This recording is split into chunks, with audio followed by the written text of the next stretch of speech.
Apakah maksud sebenarnya dari keizinan berpoligami menurut hukum Islam? Keizinan berpoligami dalam masyarakat Islam adalah dengan maksud agar terdapat susunan sosial ekonomi yang normal, hingga dalam masyarakat tidak berlaku kepincangan nilai kehidupan, di mana segolongan orang hidup mewah berlebihan, sedangkan pada golongan lain berlaku tekanan ekonomi yang berat dan tekanan batin. Perincian dari fungsi keizinan berpoligami menurut hukum Islam ialah: masyarakat Islam harus bersikap sosial, bahwa perbuatan untuk kepentingan pribadi dan rumah tangga sendiri tanpa mengindahkan kepentingan umum adalah keliru. Kematian seorang bapak menyebabkan adanya anak yatim dan seorang ibu yang menderita tekanan ekonomi, begitupun penderitaan batin.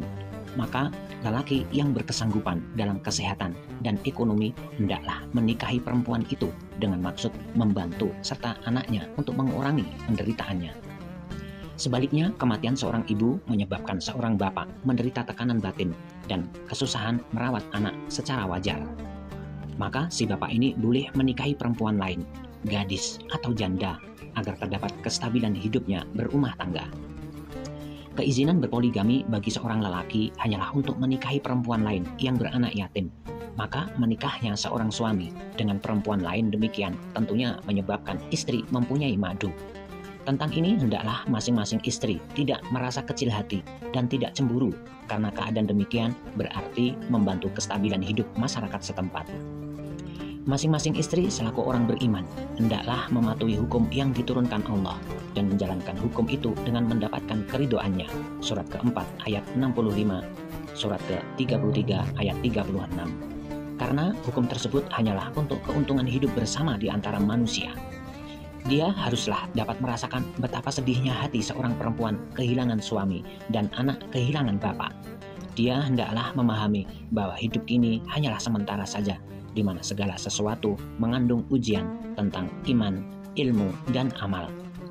Bahwa hidup yang sebenarnya ialah di akhirat nanti. Surat ketiga ayat 145, surat ke-6 ayat 32, dan surat ke-67 ayat 2. Di mana dia mendapat keampunan dan kebahagiaan besar dari Allah yang disembahnya. Ditinjau dari jumlah kematian, maka alasan untuk kaum lelaki lebih banyak, karena mereka bekerja di luar rumah tangga, di mana berlaku perjuangan dan tugas berat. Sementara itu, kaum perempuan hanya mengurus rumah tangga dan anak-anaknya saja. Jumlah kematian yang lebih banyak pada kaum lelaki demikian otomatis menimbulkan anak yatim dan perempuan janda yang juga membutuhkan kehidupan secara normal. Perbuatan terhadap keluarga yang kematian suami akan lebih efektif jika disalurkan melalui poligami daripada melalui baitul mal atau pemerintah yang harus membantu orang-orang melarat dan miskin. Perbantuan baitul mal hanyalah di segi ekonomi saja untuk kestabilan hidup masyarakat, sedangkan bantuan melalui poligami dapat meladeni kebutuhan zahir batin pada perempuan janda yang beranak yatim yang sesungguhnya sangat memerlukannya. Ditinjau dari kesempatan diri pribadi, maka lelaki memiliki kesanggupan dan kekuatan lebih banyak sebagai yang bersahwat. Surat ketiga ayat 14. Sementara itu, perempuan seringkali berhalangan seperti dalam keadaan haid, melahirkan, dan sebagainya.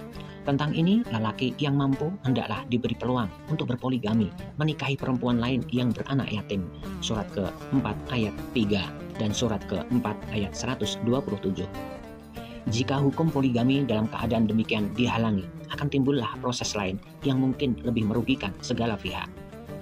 Ditinjau dari kerukunan bermasyarakat, akan kita dapati bahwa anak yatim harus dibantu dengan mengadakan baginya seorang bapak tiri yang akan membelanjai dan menyekolahkannya sebagai seorang yang berkuasa dalam tangga. Surat kedua ayat 228 dan surat keempat ayat 34. Perempuan janda yang harus dinikahinya seorang lelaki yang berkesanggupan agar membantunya dalam bidang ekonomi dan tekanan batin. Jika hal ini tidak diberikan, timbullah kemiskinan dan kemelaratan yang dideritanya. Sementara itu, mungkin pula dia akan berontak untuk mendapatkan kebutuhan yang diperlukannya.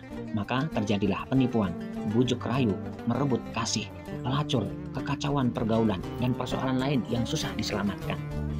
Seorang istri yang memiliki suami berkesanggupan berpoligami, jika tidak mengindahkan keadaan suaminya, keadaan yang timbul pada perempuan janda beranak yatim, maka sikapnya demikian berarti tidak mematuhi hukum yang ditetapkan Allah. membiarkan berlakunya kekacauan dalam pergaulan masyarakat, membiarkan janda beranak yatim hidup menderita, dan sebaliknya akan merusak rumah tangganya sendiri. Dari semua alasan dan keadaan di atas tadi dapatlah diketahui bahwa keizinan berpoligami dalam masyarakat Islam mengandung unsur sosial, kompleks serbaguna, yaitu bukan saja berdasarkan kelebihan daya insaniah pada kaum lelaki ataupun hanya untuk membantu perempuan janda beranak yatim, tetapi juga untuk kestabilan hidup masyarakat setempat dalam segala bidang.